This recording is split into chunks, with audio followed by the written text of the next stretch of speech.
just in that Iran directly threatened America?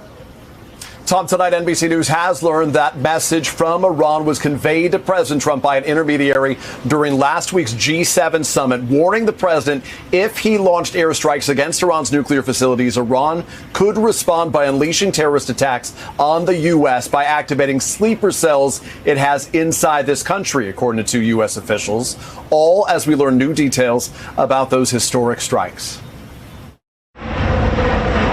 Tonight, the new video, B-2 bombers returning to their Missouri base after those secretive strikes. And now our first look at the targets they hit inside Iran. These before and after images show the massive impact of the U.S. attack on Isfahan, one of 3 Iranian nuclear facilities hit. Initial battle damage assessments indicate that all 3 sites sustained extremely severe damage and destruction. The commander-in-chief with this declaration overnight. I can report to the world that the strikes were a spectacular military success. Iran's key nuclear enrichment facilities have been completely and totally obliterated. Pentagon officials say it's too soon to tell, but tonight the U.S. is also preparing for potential Iranian retaliation, though the Trump administration emphasizes the attack was intended as a limited one-time strike. We're not at war with Iran. We're at war with Iran's nuclear program. President Trump inside the Situation Room with Vice President Vance, his Secretaries of State and Defense, as well as Chief of Staff Susie Wiles and Joint Chiefs Chairman Dan Kane. The president issuing this warning to the Iranian regime. Iran, the bully of the Middle East, must now make peace. If they do not, future attacks will be far greater and a lot easier. For 40 years, Iran has been saying death to America, death to Israel. They have been killing our people. I decided a long time ago that I would not let this happen. The historic U.S. military operation complex and choreographed. The nuclear sites targeted, Natanz, Isfahan, and Fordo, buried deep beneath an Iranian mountain. The U.S. adding the element of surprise, with the president giving the final green light 48 hours after announcing he would take up to 2 weeks to decide whether to strike. Just a time to see whether or not people come to their senses. First, the apparent decoys. On Saturday morning, B-2 stealth bombers launching from Missouri flying west. Hours before the B-2s used in the actual strikes headed east. The U.S. deploying 14 30,000-pound bunker-busting bombs for the first time in a military operation. In this satellite image of Fordo, if you zoom in, you can see several holes from the bunker-busting bombs, which explode underground. The B-2s also dropping them on Natanz. They dropped 30,000-pound bombs on a target the size of a washing machine.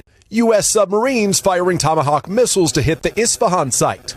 In all, 125 U.S. warplanes and 75 precision-guided munitions used. And the Pentagon says Iran never fired a single shot. This operation underscores the unmatched capabilities and global reach of the United States military. Defense Secretary Pete Hegseth pinning the praise on President Trump.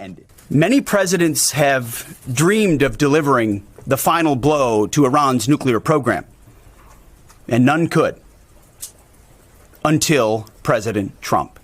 And after Director of National Intelligence Tulsi Gabbard in March said Iran had an unprecedented amount of enriched uranium for a non-nuclear state, but that the Ayatollah had not ordered the development of a nuclear weapon, Secretary of State Marco Rubio argued the Iranian threat was urgent. It doesn't matter if the order was given. They have everything they need to build nuclear weapons.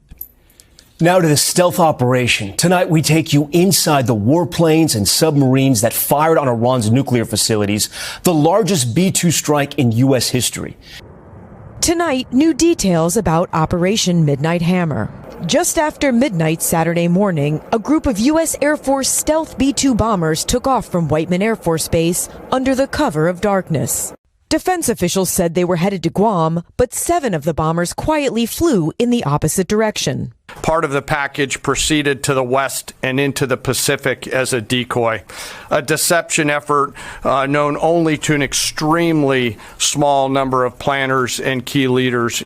Flying in near silence to avoid detection, the bombers, each with 2 crew members and loaded with 2 30,000-pound bombs each, began their 36-hour round-trip flight, made possible by dozens of tankers refueling them in the air along the way. At 5 p.m. Saturday night, a large group of fighter jets joined the bombers as they approached Iranian airspace. At the same time, a U.S. Navy submarine launched 30 Tomahawk missiles towards Iran. Less than 1 hour later, the bombers entered Iranian airspace and some of the jets sped ahead, targeting any Iranian air defenses that could threaten the B-2s and ready to take on any Iranian jets that scrambled in their path. At 6:40 p.m., the U.S. began striking 3 locations, dropping 14 massive ordnance penetrators known as bunker busters on Fordo and Natanz, just as Tomahawk missiles crashed down on a 3rd site at Isfahan.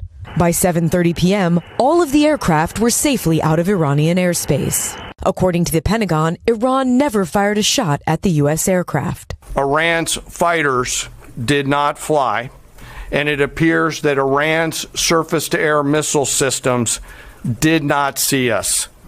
Throughout the mission, we retained the element of surprise.